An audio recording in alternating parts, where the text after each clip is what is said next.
कि एक बार जब आपको ब्रेस्ट कैंसर हो चुका है तो ऐसा क्या हम फॉलो कर सकते हैं जिससे हम इस कैंसर के रेकरेंस को प्रिवेंट कर सके या इसके रिस्क को कम कर सके।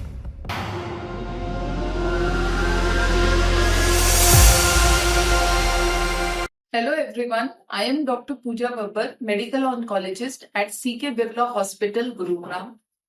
आज हम बात करते हैं एक बहुत ही इंटरेस्टिंग टॉपिक के बारे में कि एक बार जब आपको ब्रेस्ट कैंसर हो चुका है तो ऐसा क्या हम फॉलो कर सकते हैं जिससे हम इस कैंसर के रेकरेंस को प्रिवेंट कर सके या इसके रिस्क को कम कर सके। सबसे इम्पोर्टेंट चीज है अपने वेट को हेल्दी रेंज में रखें, हेल्दी नॉर्मल रेंज में, क्योंकि अगर वजन ज्यादा होता है यानी कि ओबेसिटी या फैट से ईस्ट्रोजन बनता है जो एक फीमेल हार्मोन है, जो एक प्रकार का ग्रोथ सिग्नल होता है to breast cancer cell. Next important tip है, आप किसी ना किसी फिजिकल एक्टिविटी में जरूर एंगेज हुए, चाहे वो एक्सरसाइज हो गई, स्ट्रेंथ ट्रेनिंग हो गई या योगा हो गया। एक्सरसाइज के क्या फायदे होते हैं? एक स्टडी में तो ये भी देखा गया है कि एक्सरसाइज ब्रेस्ट कैंसर के रेकरेंस को रिड्यूस करती है by up to 40 to 50%। Definitely इसमें हम ये अकाउंट नहीं ले रहे कि क्या आपकी स्टेज है, किस प्रकार का ब्रेस्ट कैंसर है, क्या इसकी टाइप है, कौन सी ट्रीटमेंट है।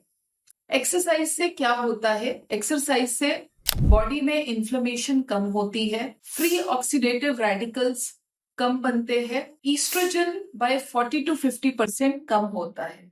और हमें पता है ये तीनों फैक्टर कैंसर कॉजिंग है। WHO के according 150 minutes of physical activity of moderate intensity 1 week में प्रैक्टिस करनी चाहिए। इसका मतलब है कि 30 मिनट्स आप वॉक कर लीजिए for 5 days, even that is very good. Healthy eating का क्या मतलब है? इसका मतलब ये होता है कि प्लांट बेस्ड डाइट हो गई, जैसे diet which is rich in fruits, green leafy vegetables, क्योंकि इसमें बहुत एंटीऑक्सीडेंट्स होता है, विटामिन्स होते हैं, मिनरल्स होते हैं, प्लस आप हेल्दी फैट्स ले सकते हैं जिसमें अच्छे अमाउंट का विटामिन ई होता है, ओमेगा 3-6 फैटी एसिड होती है। आप हेल्दी फैट्स लीजिए जैसे घी हो गया, आलमंड्स, नट्स, क्योंकि इसमें विटामिन ई होता है, ये एंटीऑक्सीडेंट रिच है, इसमें ओमेगा 3 फैटी एसिड होती है। डाइटरी फाइबर यानी कि जैसे ओट्स हो गए, सैलेड्स हो गई, दलिया हो गया, इन सब में फाइबर होता है।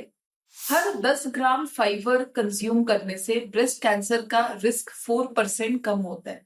तो फाइबर रिच डाइट लीजिए, इससे बाउल मूवमेंट भी इंप्रूव होता है, बॉडी में टॉक्सिन्स कम एक्यूमुलेट होते हैं एंड कैंसर के रेकरेंस का रिस्क भी कम होता है। प्रोसेस्ड मीट अवॉइड करें या इसका सेवन कम करें। रेड मीट का भी सेवन लिमिटेड रखें, जैसे 500 ग्राम्स पर वीक, इससे ज्यादा इसे अवॉइड करें। मिनिमाइज करें consumption of alcohol and tobacco. Alcohol and tobacco एक बहुत ही कॉमन रिस्क फैक्टर है, ना ही सिर्फ ब्रेस्ट कैंसर का बट बहुत सारे कैंसर्स का। तो इसको अवॉइड करें या अगर आप लेते हैं तो इसका सेवन लिमिटेड करें। जब भी आप स्ट्रेस में होते हैं तो अब आपकी बॉडी में insulin, steroids, harmful chemicals release होते हैं, अगेन जिससे कैंसर का रिस्क बढ़ सकता है। मेडिटेशन करें, अपनी एंजाइटी और स्ट्रेस को कंट्रोल में रखें। एक सबसे इम्पोर्टेंट बात यह है कि अपने ऑन्कोलॉजिस्ट के साथ हमेशा फॉलो अप पे रहें, उनकी एडवाइस फॉलो करें, क्योंकि ब्रेस्ट कैंसर की ट्रीटमेंट के बाद शुरू के 2 या 3 सालों तक हम पेशेंट को हर 3-3 महीने में देखते हैं, उनका ब्रेस्ट एग्जामिनेशन करते हैं, मैमोग्राफी कराते हैं।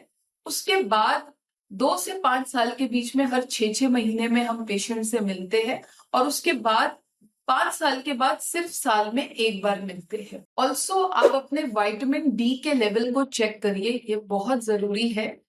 एंड काफी स्टडीज में देखा गया है कि विटामिन डी के कम लेवल एंड कैंसर के रेकरेंस का कुछ रिलेशन है, चाहे ये रिलेशन डायरेक्ट नहीं है, इनडायरेक्ट है, बट इसका भी ख्याल रखें। कुछ ब्रेस्ट कैंसर के पेशेंट्स को टारगेटेड थेरेपी एडवाइज्ड होती है जो अप टू 1 ईयर चलती है, एंड हार्मोनल थेरेपीज होती है जो 5 to 10 ईयर्स चलती है।